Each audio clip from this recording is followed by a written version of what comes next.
Illegal aliens a drain on U.S. taxpayers, report says. Illegal aliens are largely poor and uneducated and drain the welfare and public education systems, according to a survey from the Center for Immigration Studies. The study, Immigrants in the United States, a profile of America's foreign-born population, paints a startling picture of the nearly 11 million illegals and their children. The survey shows that about 40 million immigrants live in the United States. A little less than 28%, or 10.5 million, have crossed the border illegally and are flouting U.S. law. Illegals are about 3.5% of the U.S. population. The number of illegals. According to the CIS, about 28% of all immigrants are in the country illegally. Roughly half of Mexican and Central American and one-third of South American immigrants are here legally. Given that about 11.7 million Mexican immigrants live in the United States, about 5.85 million are here legally. Mexico is largest provider of immigrants, legal and illegal, to the United States. Its government is notorious for encouraging illegal immigration to the United States and has issued pamphlets showing the illegals how to evade American authorities. CIS arrived at its figure of 10.5 million using data from not only the Census Bureau but also the Department of Homeland Security and the Pew Hispanic Center. CIS noted that research indicates that most estimates of the illegal population are about 10% too low, meaning the real population could be as high as 11.5 million. Most illegals live in California, 2.6 million, Texas, 1.8 million, and Florida, 604,000, meaning 3 states alone account for more than 5 million or 46% of the illegal population. Adding in Illinois, 505,000, and New York, 480,000, brings the total to about 6 million, which means about 57% of illegals live in just 5 states. More than 50% live in 4 states. Again, these totals might be 10% higher than CIS reported. Poverty. Illegals have a tendency to live in poverty or near poverty, CIS reported. Noting that near poverty is defined as less than 200% of the poverty threshold, 26%, the national poverty rate for illegal immigrants by themselves is about twice that of natives.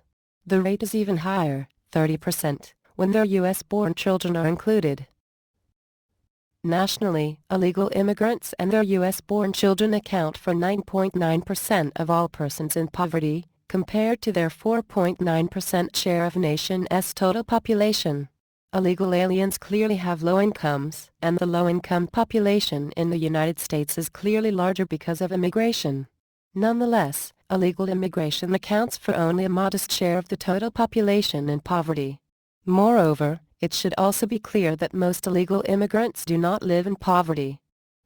Of immigrants in general who live in poverty, CIS reported, 40% are illegals or their young children. Based on the 2010 and 2011 CPS, 4.4 million illegal immigrants and their children live in poverty, out of 11.4 million immigrants and their children in poverty, according to CIS. Most low-income immigrants are not illegal aliens.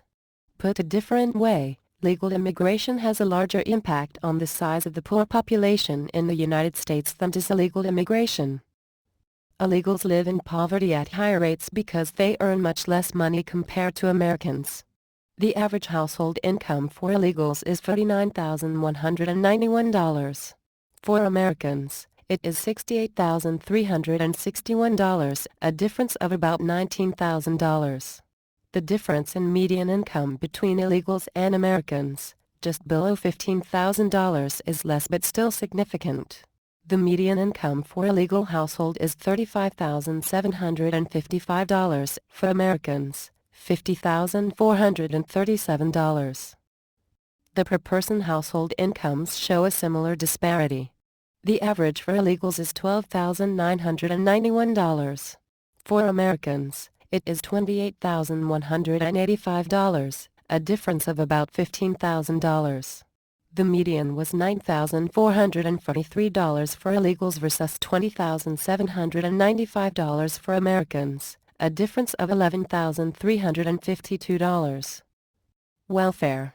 Given that illegals tend to earn less money and live in poverty, they are also prone to use welfare.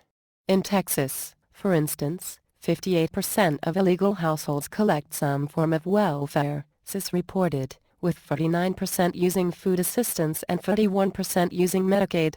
In California and Illinois, 55% use welfare. The list of states goes down from there.